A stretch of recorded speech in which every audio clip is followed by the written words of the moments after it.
Thank you, Mr. Speaker. I appreciate the opportunity to speak to this vitally important bill today, and has been mentioned by others to do so on the day following Mother's Day, when we quite rightly look to the valuable contributions that mothers have played across our society. I, for one, am very proud to say that if it was not for the intervention and help from my own mother and indeed grandmother, that I would not have the ability to stand before the House today. I have witnessed a number of very courageous individuals and families speak on the issue of disability discrimination. I would like to say that it is a pleasure to walk in their footsteps, but the plain fact is that we should not need to be here debating this bill today. More than 2,000 families and individuals with lived experiences of Down syndrome, one of the conditions commonly screened for in pregnancy, wrote to Prime Minister Boris Johnson in Westminster asking him not to introduce abortion regulations in Northern Ireland which would perpetuate stereotypes of people with certain congenital conditions, but sadly their request went unanswered. Some have spoken about the delays in antenatal testing for congenital conditions as justification for a law which provides one limit for termination in pregnancies where a congenital condition is suspected and another in pregnancies without. They suggest these delays require the provision of termination up to birth. To that suggestion, I can do no better than to quote one mother, Nicola Sparrow, from elsewhere in the UK, who says, "No test could have told us how strong, cheeky, determined, brave and funny our baby boy would be."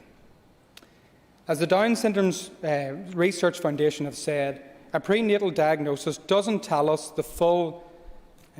use of full and loved life that a child may have. The baby with Down syndromes will write their own story, just like any other child. The idea that late screening justifies results justify a law permitting termination up to birth entirely misses the point.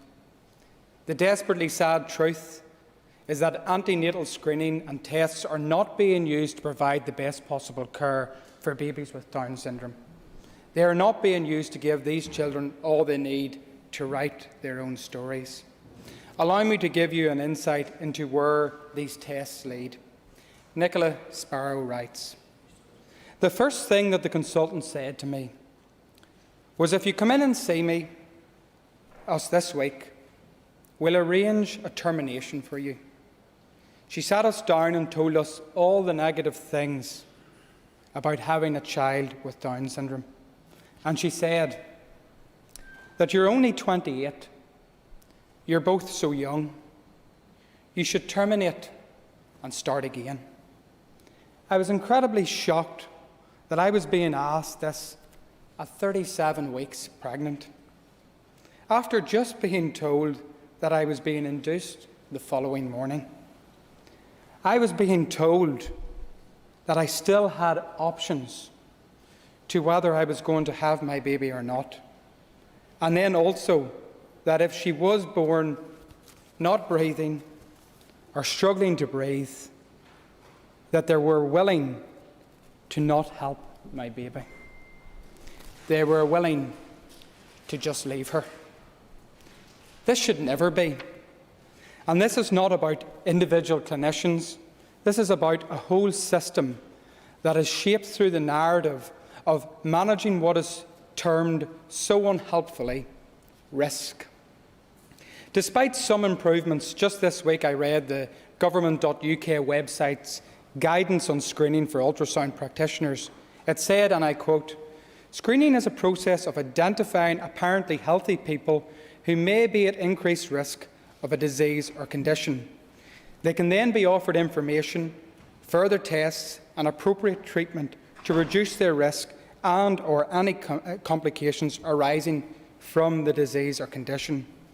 Whilst I appreciate this is a headline definition of screening as it applies to many different conditions, please note the purpose statement that, and I quote, "They can then be offered information, further tests and appropriate treatment to reduce their risk." This is at the beginning of a document which talks solely about screening for the chromosomal conditions Down syndrome and Edwards and Poteau syndrome. Let me be very clear. None of these syndromes is an illness to be cured. The so-called treatment to reduce what the authors describe as risk is a termination of pregnancy. That handbook uses the word risk 60 times. And that is a document that has been updated as recently as 2019. No wonder then parents are being met with the language of risk in antenatal care. This is not a narrative we want to see growing in Northern Ireland, though I note the language of risk is already being used on NI Direct websites with regard to congenital conditions. We need to act now. Some have said that the law as it stands is about giving women choices. In June last year, members spoke about the need to provide compassionate care for women in extraordinary circumstances.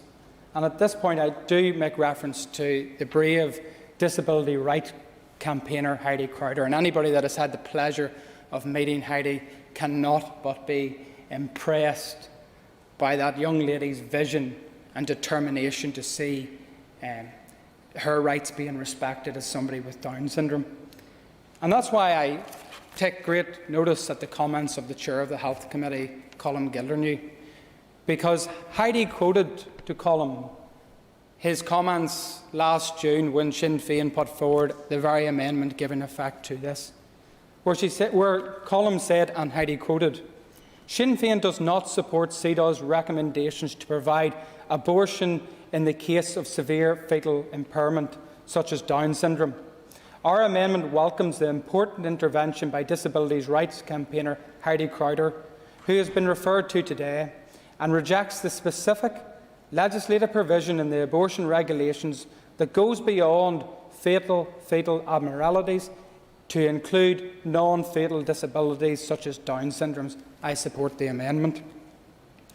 Let me acknowledge today that being a parent without doubt must be a scary thing, and all the more so when you are aware of particular hurdles you and your child will have to navigate.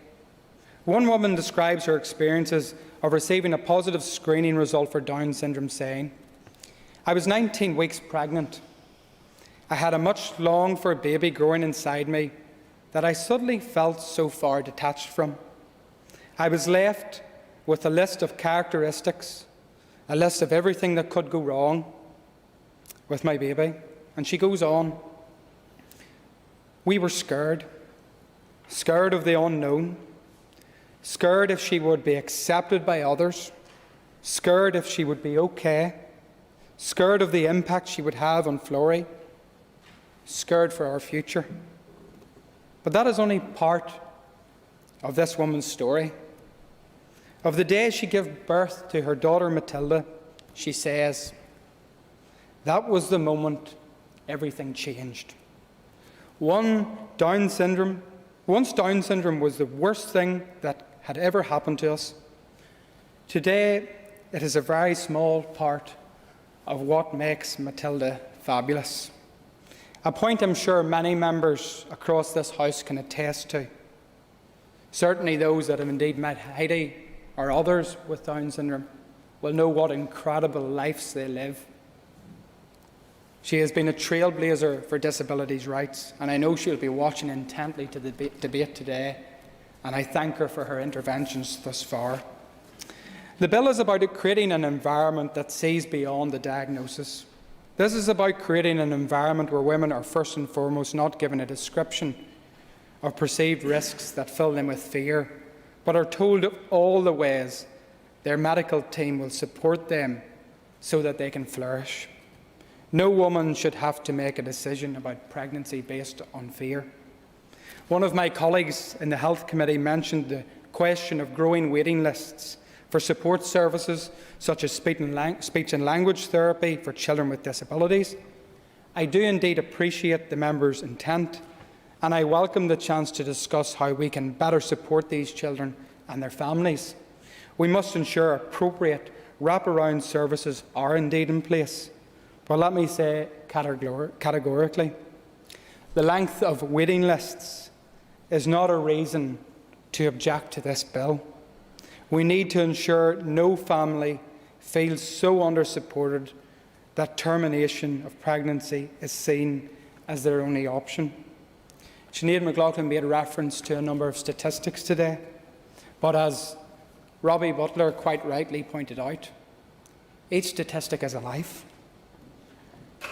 Sinead McLaughlin talked about this bill being an overreaction on a small number of abortions.